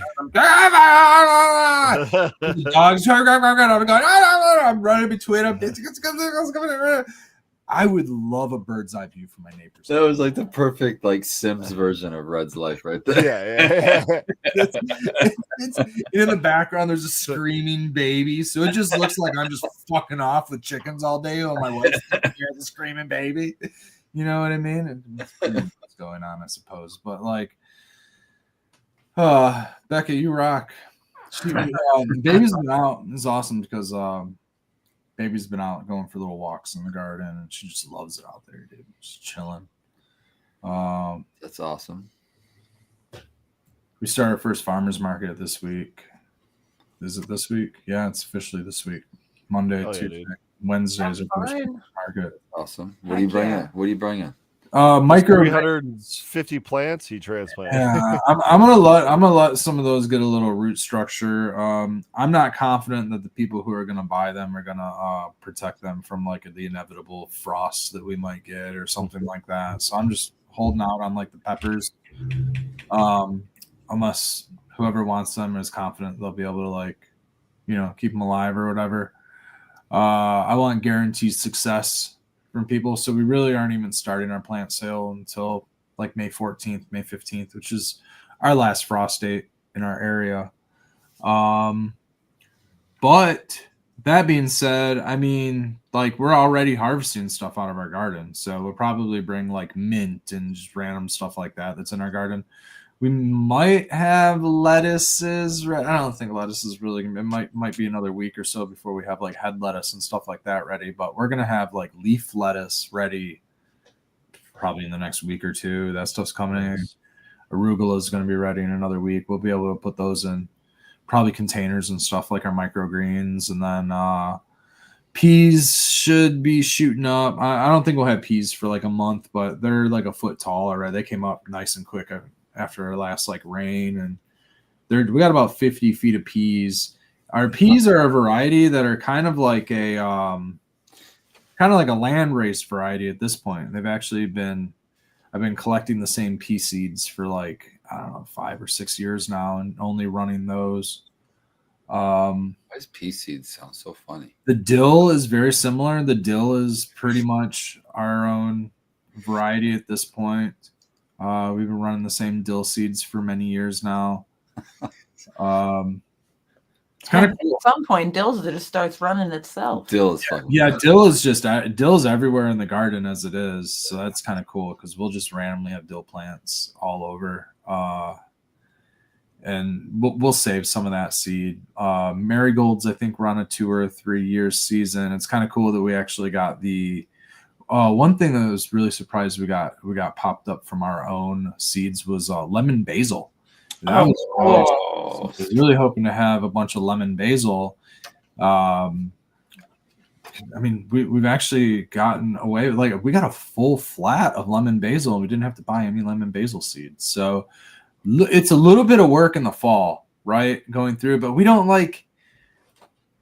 shake out all the seed. We're not bucking seeds. Even our cannabis seeds is still in the plant. You know what I mean? Yeah, I have a tote filled with some bags of weed, but I'm not taking all that damn time in the fall. I don't have time to do all that stuff. We have a little bit more storage space than we do time, right? So pack full, like with the peas. I'm not bucking peas. I'm throwing dried peas, husking all in a bag. I got a big old gallon bag of peas. And then when I plant the peas, I don't re-husk the peas.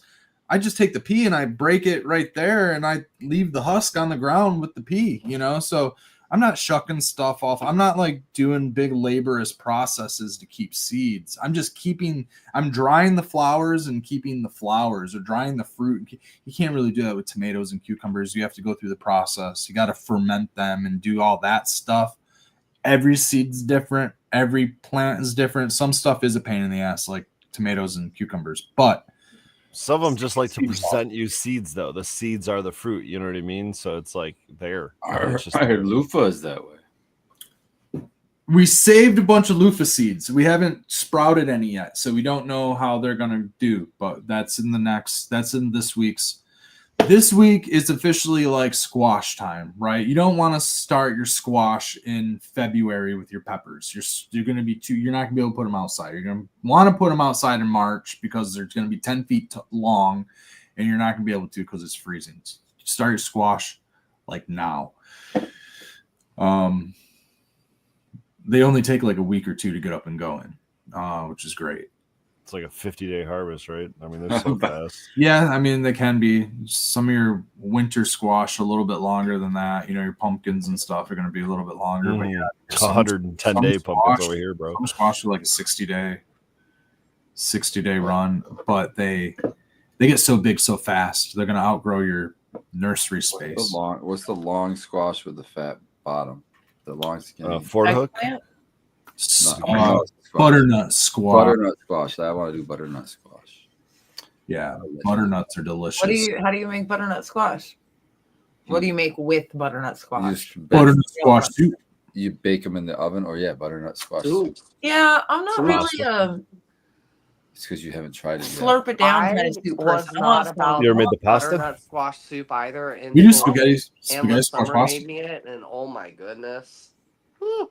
We telling lived off spaghetti squash for a year, 2 years. We had spaghetti squash store for like 24 months. We ate like a 2-year-old spaghetti squash last year. We have acorn squash from last season that cool. They look good on a shelf. I don't know what to do. I don't know how to You cook just gotta it. cut I up think the like- spaghetti squash is cool because So- you can just so- take your fork and do that, and you can like make noodles with it almost. This is super cool. Yeah, you'd be really surprised with what a little bit of like brown sugar, butter, cinnamon, and stuff will do to On like anything. any Mwah. squash. You can make any squash taste like pumpkin pie. I guess you have to like Yeah. pumpkin pie. You know what I mean? But like Yeah. a little bit of nutmeg, a little bit of cinnamon, a little bit of brown sugar. Heavy whipping cream. So they have to be sweet then. It's not a Sweet savory potatoes. kind of food.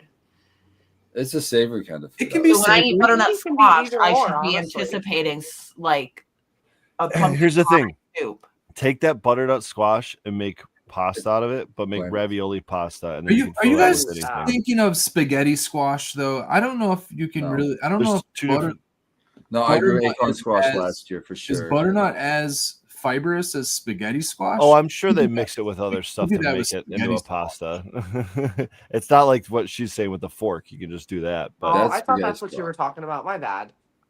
no, that you can do that with spaghetti squash. Is what Okay, I'm Yeah, so you saying. can, but You got I to thought squash that's what like you were the talking about, noodles. sorry. You want to use Oh, we're butter talking sugar. about all of them right now. Oh, I think. Okay.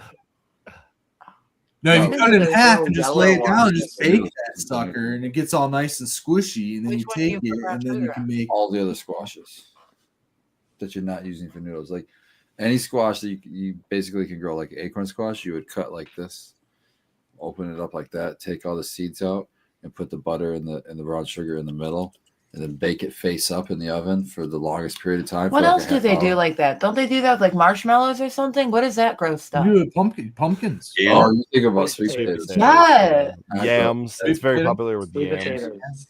Yam and sweet potatoes is the same thing. I but like yeah, putting red pepper chili Yeah, flakes on man. top of sweet potatoes with With the brown marshmallow? sugar. Mm-hmm. Ooh, spicy and sweet. Mm-hmm. It's super I'm not yummy. against that. I'll And a try little that. I'll bacon try or an that. onion on top of it too. Oh, Mm. I get too Onion too? caught up in the it's too Slice sweet. it like I don't that and want bake it like that. I love it. Oh, I even tried to get a sweet potato fries at Mancino's with the yeah. brown sugar sauce to dip it in. Mm. That was good. it's That so was good. Goodness, we're gonna have to eat after this, aren't we? We're already talking munchies. It's 10 Sweet Yeah, minutes. potato we're fries already are too in. sweet. They're too. I don't know. Something about sweet potato fries. I can have like one or two. They're too sweet. Too About sweet. And five. especially why the frick are they gonna give me a sweet potato fry when I want to I grind like it? a sweet potato fry with hella like good seasoning on it too. You know, like I seasoned could eat curly 1 to fry 2 style hamburgers. sweet potato fry is delicious, but We one like or sweet potato two, fries. and then it's too sweet. I can Sweet last. potato tots too. Ooh yeah. Sweet potato tots. Mm-hmm. Yes. I don't Tara, think I've tried a yes. sweet potato top, but it sounds yum. And Oh my God, do it. It's unreal. So good.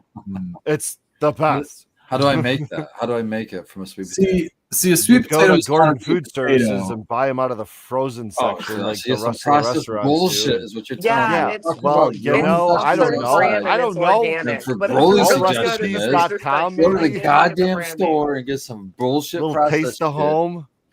Martha Stewart living. That's good. The sweet Remember potato is not Witkowski? even nightshade, so how dare it call itself a potato? What's that First butter of all, lady? If it were renamed, maybe It's I would one like of- it better. A Yeah. sweet potato you should give a lot of love because it's one of the most nutrient dense things you can grow. it should be in the candy squash family. Yes, it's so good. Not dude. only is it the most So nutrient good. dense, one of the Oh, nutrient they're dense so things you good. can grow. It stores for a long time. It's something. that I Apparently, want the to try to 24 grow. months were. I can get down on like a bite or two of sweet potato. It's a weirdly flavored Fibrous. It's I've never weird understood. that it's so sweet and it tastes so. What is weird about sweet? I don't like it. I I- want to slice a fucking I potato hate with some candy. butter and salt and Candy's enjoy terrible. a baked Too potato. buttery to be sweet. It's weird. Baked potato is the lamest All I do, potato. all I Can do we is all put butter agree on and that? salt, and then all of a sudden it's Yeah, sweet no when I'm baked eating it. I potato. didn't do Thank you, anything to Tara. add Yeah, sweet. loaded potato. We didn't Candy, grow one. no we're problem. getting somewhere. But I eat a Peanut sweet tree, thank potato. you. Now it's too sweet. Get out of here. I don't eat candy. Chocolate. Okay, you'll eat chocolate. Damn straight, because chocolate is supposed to be sweet, and I know that going into it. A sweet Oh my potato goodness. tricks you. No, they- It's Oh. literally in the name. Sweet potato. Oh, Guys, it's what are we Not talking a nice- about? it's a fake name. It's not supposed to be a potato. It's a false. It's so sweet. It's a false identity. Okay, so now, Potato. right, so you're mad because it is sweet, but you're saying it's not a potato. It's not a potato. It's not. You're a mad that you weren't warned, yet it's in the name. It's a sweet something, but it's not a potato. That's for damn sure. Whole different color too. Jeez, look at that. It's an imitation. But I'll take a potato. damn purple potato, no problem. A I'll eat purple potato is. no What about a problem. purple sweet potato? Oh, get the fuck out of here! Get it Oh, away I from wanna- me! I wanna Why try What? you It's that. gotta delicious trick me? with mahi You're mahi and confuse me rice. Come further. on. Sorry, Goblin. I want to try that because I love purple potatoes. It would confuse me further. It's so good. So purple sweet potato is gonna be sweet. Purple sweet potato is supposed to be like one of the best foods for you. really? Okay. I didn't know. I have never had one. It's supposed to be Yeah. really good. They're so for you. Well, good. I think they're like ridiculously loaded with antioxidants. Okay. Well, And think then about I all don't those think that anthocyanins. I don't think that the starch content in a sweet potato is the same as a regular potato because it's not a nightshade and not a potato. So Cool, that I means it's don't even more think healthy you get for the you. negative effects from We're that. not poisoned by them. Yeah, that's even cooler. So you're having give them with even more It's really reason. selling me. Do any on of you these guys sweet know your blood potatoes. type? No, mine That's is, not a weird question, but there's have I to was tell you? talking to that was a hard transition. I will say. no, Really it well, isn't though because of nightshade. It isn't. So Oh, Nightshade okay. and blood. yes. Hopefully those don't mix. I was talking to the Lord of Spore, Chelsea, and Lord of she had shared a few books, and one of them is about your blood type, and your blood type can dictate your diet and what you can and cannot process easier than other things. And nightshade is one of those things. If you have Okay. a specific blood type, you'll react differently to nightshade plants versus another blood type. I don't know what my blood type is to go further into that, so I was wondering if any of you did. I don't. I wish I knew what my blood type was, but I don't know what it is. I've heard of this though, the diet thing and the blood type diet and stuff like that, but I don't know my blood type right now either. I think I did at one time. I just don't know it right now. No. Yeah, right. Like I know I've asked before. I'm I know O that whatever the positive. coolest I know one what is, I am. I'm O positive. O positive. We should see. We should see what type of a diet is best for an O positive blood type. Tara, would you say that you were positive? You knew what your blood type was? Yeah, I know just because of working at the hospital. So Oh, I'm that O would be positive. absolutely, yeah. That would be- O positive. I That's also cool, have though. You're the donated my universal blood for donor. years, so I know what it is. Even if I knew my blood type, I'm not telling the internet. Yeah. Not the people on the internet, but the algorithm on the internet. AI. You don't want to AI. get some ads? Hey, I I will want to see use my what's gonna blood pop type. up on my shit now since I said it. I'm really The curious. nanobots are My- coming. You're gonna start getting donor sites Exactly it, near Tara. you. Yep. Yep. They're gonna I'll use let it. y'all They're know gonna what I use find. it to send you advertisements for things you didn't even know that you needed. My You're blood gonna type. need so many I already things. know my blood type just came in. It's THC positive. Yeah. Yeah. It just came in. I would just like to briefly get back to these purple sweet potatoes. let's hear 'em. Delicious looking, by the way. Yeah, those look just like the purple potatoes that I grew. So again, tell But me. listen how to this. Regarding the taste, it's slightly sweeter than regular sweet potato varieties. How Oh, about that's them apples? cool. What do you do with Uh, it? Oh, they have okay, nice. so some They nutrient have a lot facts. of This beta is, carotene like the orange sweet potatoes because they're not orange, and usually orange things have the beta carotene. Would it have more anthocyanin? Anthocyanin, probably a it's lot. definitely going to have a lot of anthocyanins. but, Potassium, I mean, here's your 17% too. Look at that. It's probably more than a banana. Wow. Can you get 38%. sick from eating these because it has so Look at- much nutrition? Look at no, you just pissed out the extra. Look at vitamin A, 183%. Do you, or does your body lock out certain things like a cannabis plant? No, I Can think Can you Yeah. make yourself I, get sick from it? I don't know. Yeah, I think it's mostly they're really good for you, man. there you go, anthocyanins. High levels, unlike regular sweet potatoes. What about the beta? I mean, it literally is the color purple. Anything purple is anthocyanin. Yeah. carotene? If it's a plant, like It's just- look at that, 9% lower risk of coronary heart disease. Anthocyanin is it is the blue pigment in plants. Is that what beta carotene is? no, that's the orange. Orange. Is that the name for the orange? What makes things orange? Anthocyanin No. makes things purple. Beta carotene makes things orange. No, orange things tend to have a lot of beta carotene, and purple things tend to have a lot of anthocyanins. No, Anthocyanin. anthocyanin is a pigment just like chlorophyll. Chlorophyll is a pigment, so they are the pigment. Beta Oh, Becca looked hers up. She said she's A carotene positive. is a mineral, so those are like or a vitamin or whatever it is. But those are You guys are switching to vegetarian, Rod. kind Yeah, of she said her diet is mostly to eat vegetarian. I think y'all seem pretty much on it. Call them veggies. Just got to grow more veggies. No, because she Maybe just eating a lot of switched to a protein diet. Though she was trying. To. Oh, dang. All right, should we try to find out what makes plants orange together, guys? Let's learn. Yeah, tell me so I can stay away from them. Carotenoids. You don't like oranges? I mean, No, I carrot- like oranges. I Oh, just yeah. don't I don't like like. oranges. carotenoids is the pigment. Just not into the orange weed terps. Well, is that what we want to look up though, or no? Oh, so it is a type of Look at carotenoid. the carotenoid, beta carotene. It's a carotenoid. There it is. So it is a pigment. So it's a pigment, not a mineral. It absorbs light in wavelengths that chlorophyll is inefficient at absorbing. A lot of good that do to a carrot when it's underground. How you gonna absorb anything light? Yes. How does it work like chlorophyll if it's underground? If chlorophyll works present. So. Well, I don't think it must be for other plants, like maybe flowers and things. Does it still pull it in from the leaves above to give it the color under? Well, those It would have green. to. The leaves above are green. Yeah, the leaves are green. It All must the leaves are Do green. they because the pigment. Wait, well, I guess maybe not. Maybe it's just a non-photo. Maybe it's just a difference between a. You know, there are purple carrots too. Is there really? Oh, Oh, yeah, yeah, they're you're good. right. I've seen those. I think the orange carrot is the. I think the orange carrot is like the carrot that was the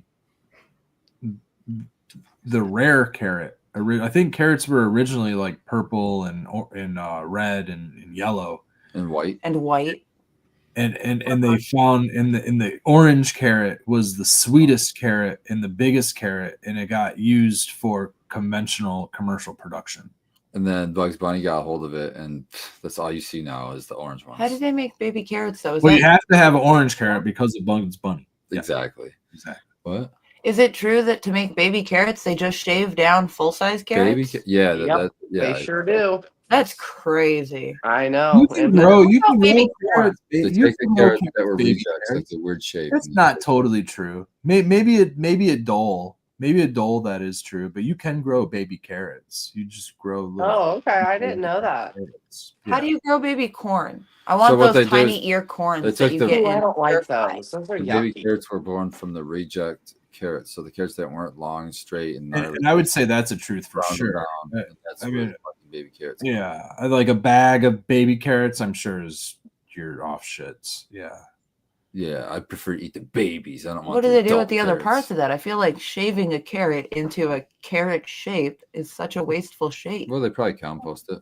You get shaved carrots at the store too. You can get Yeah, where do you, it all gets used for something, Yeah. whether that's another product or a product put it for in a another salad blend. species. You know, like yeah, exactly.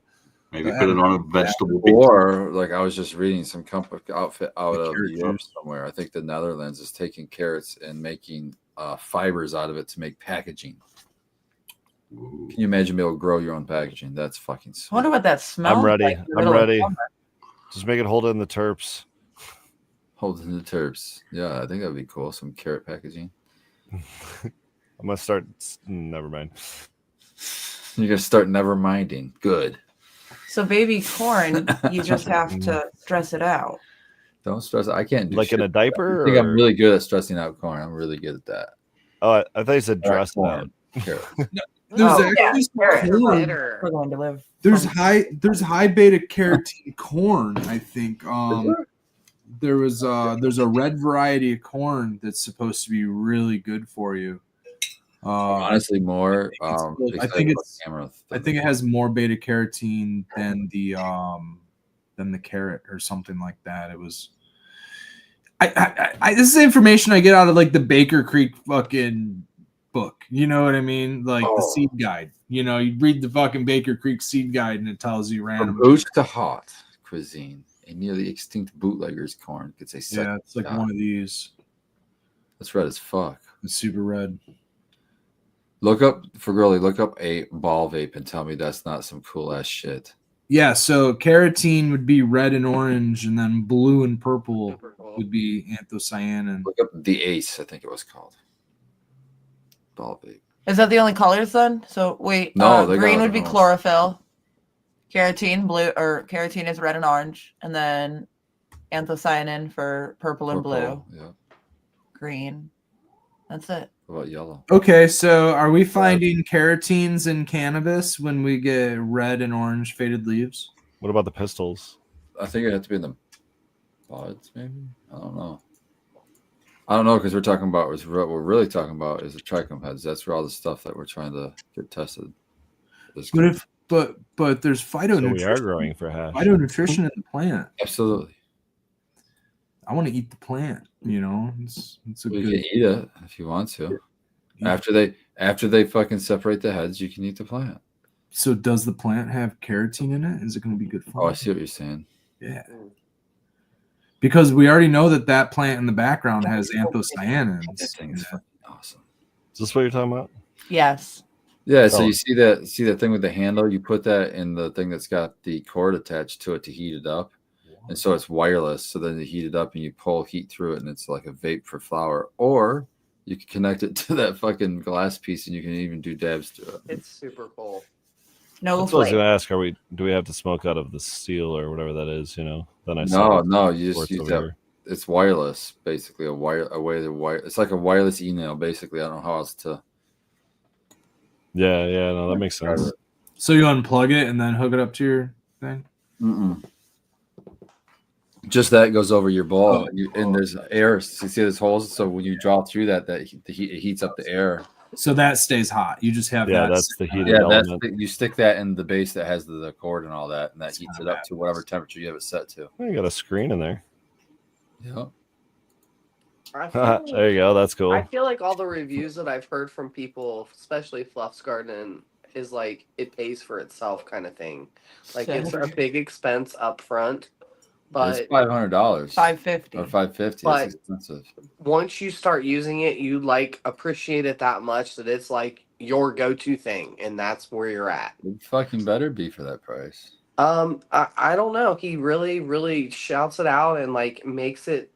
He really sounds like it's a great thing. So I'm Yeah. willing to try it myself. Oh, so. well, me too. I think it was really 100%. I want to try it. You know, inside that piece, that wireless piece. So inside, if you were to be able to peel back that metal and look inside, they've got rubies in there, little chunks of rubies in there to hold the heat. So it makes Yeah. it more even. Yeah, in there.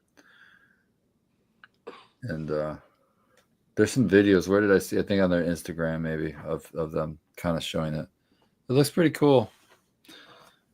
Cannibal definitely Cam, I does. think, did a thing on it. I saw. That's where I saw it at.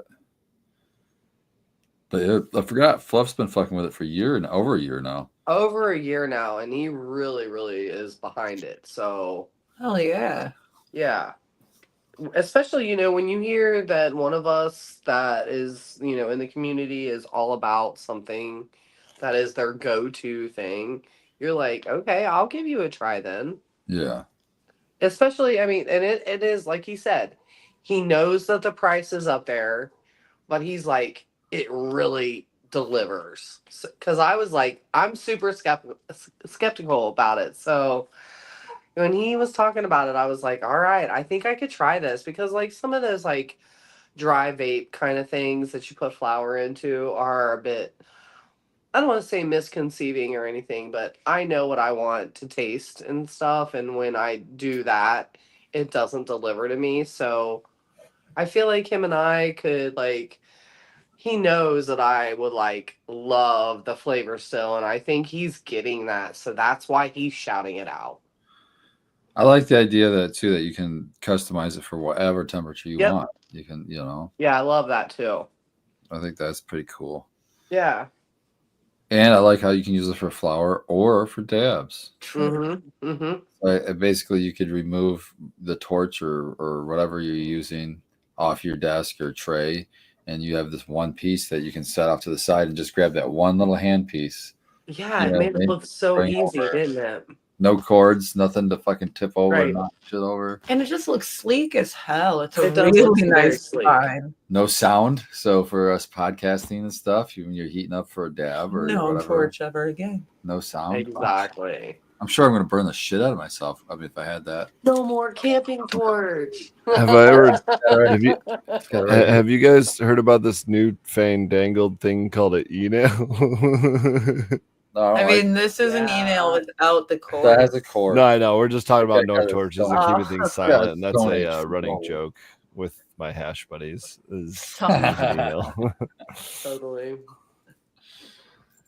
Yeah, so that's the thing that I would probably a new device. Next that I would investment. purchase on. I don't know about next, but I don't know. It That's cool. definitely might be one for me, because I'm always looking to branch out to try something new, and I feel like that could be a systematic kind of thing that I could definitely get down on for both. So yeah. I don't know. I might be for it.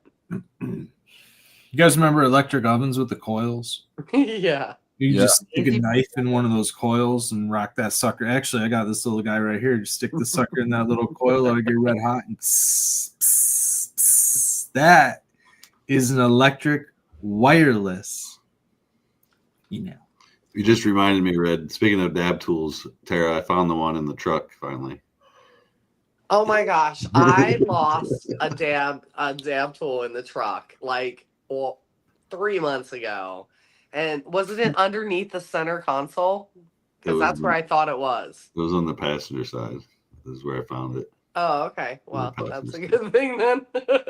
Glad I didn't get pulled over.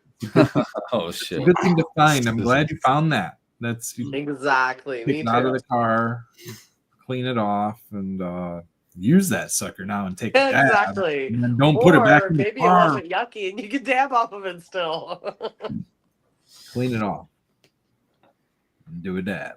Yeah, exactly. We just had our buddy just picked up for like half of our. I think he picked up all the moon bow, which is going to be ran together.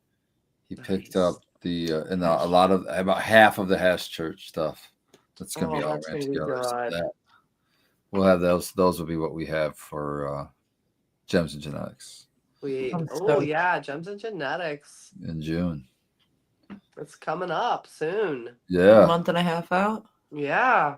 they have a hell of a fucking list of Oh my gosh, Acts. vendors, the well, events, just the musicians. It's like Yeah. a whole list. Like Yep. Jesus, he's got so many people. He's got a band on there called Grateful Dub, which I'm Grateful actually Dub. pretty surprised that they're doing I'm not surprised that they're doing a cannabis festival, but it's kind of a bigger act. Like they Okay. so they're like it's Grateful Dead cover band in the style of like ska music. It's pretty cool. Maybe not ska. Maybe ska's in like the style of like Sublime. In like the style of like I don't want to say in the style of like But he's going to.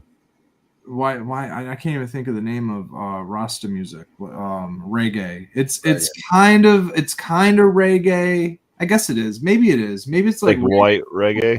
Is it's it white like- reggae Grateful like Dead. So it's Revelation more like Say kind it's of okay. vibes or stick Yeah. figure kind of vibes. Yeah, I There don't you want to go. like Rap, insult reggae by saying that it's reggae because it's Yeah. really not. So it's just kind of that sound. But yeah, Pretty cool. I mean, it's pretty. I heard them a few months ago on a YouTube. They had a YouTube thing, like a show specifically, and so they have a specific show. They're called Grateful Dub. Dub sound. And then what's actually kind of funny is they do Scarlet Begonias, but they do it in the style of Sublime, which is so they do the Sublime I love that. add-on takes and stuff, all the Sublime rapping and shit like that. So it's kind of a cool cover band. That's cool as heck. I want to check out that. Yeah, they do that whole singing about stuff. That'd be sweet to see. Well, it sounds like you are going to. It sounds like we all can. I think I'm gonna be there. Becca's unable to make it. Holding down the baby fort and the dog. I won't be able to take Ruben if it's just me going. So we're gonna try to figure that one out. Third Eye Craft Affair is that weekend too. So I'm probably gonna end up. I was gonna try to figure out how to split my time and do both, but I might end up just doing the Gems and Genetics and not splitting my time. But I don't know. Well, maybe we can find a way to make products available at both spots. Yeah, Yeah, should definitely. figure it out. I'll be there to help you guys. So, either way, if I can help facilitate some things, If you're there, Tara, that'd be sweet. Otherwise, I was gonna like put a milk jug in my tent, and that was gonna be Yeah, no. I'm there. I've already asked off for the days. I'm there for you. I got you. Becca and I have been coordinating this, so Potty like a big boy. you're covered. So, Fergoli, if you need help, I got you. I'm there. Appreciate you. So, We're gonna be there. yes. I you can't guys miss will be there Gems also. and Genetics. I've done Gems and Genetics since they're First year, dude. since First the year. first year. And Shout out to Daniel, man. He's always treated me fucking like a rock star. He's having me be a judge this year too, in there. Yeah, that'll be good. So that'd be cool to. Yeah, totally. all that. It's a great weekend. I mean, let's see, we did last year and it was so fun. The weather was a little trying, I feel like. Yeah, it for was. I us. agree with you there. So I'm hoping that this year is going to be a little better. for weather for us because See- it still is a great turnout. Even with the weather, it was a great turnout. So I think we can make it happen. And I was like, I was talking with Becca, and I'm like, man, you know, it would be cheaper, easier. It would be a 1-day gig. Just go do Third Eye Craft Affair, right? Hmm.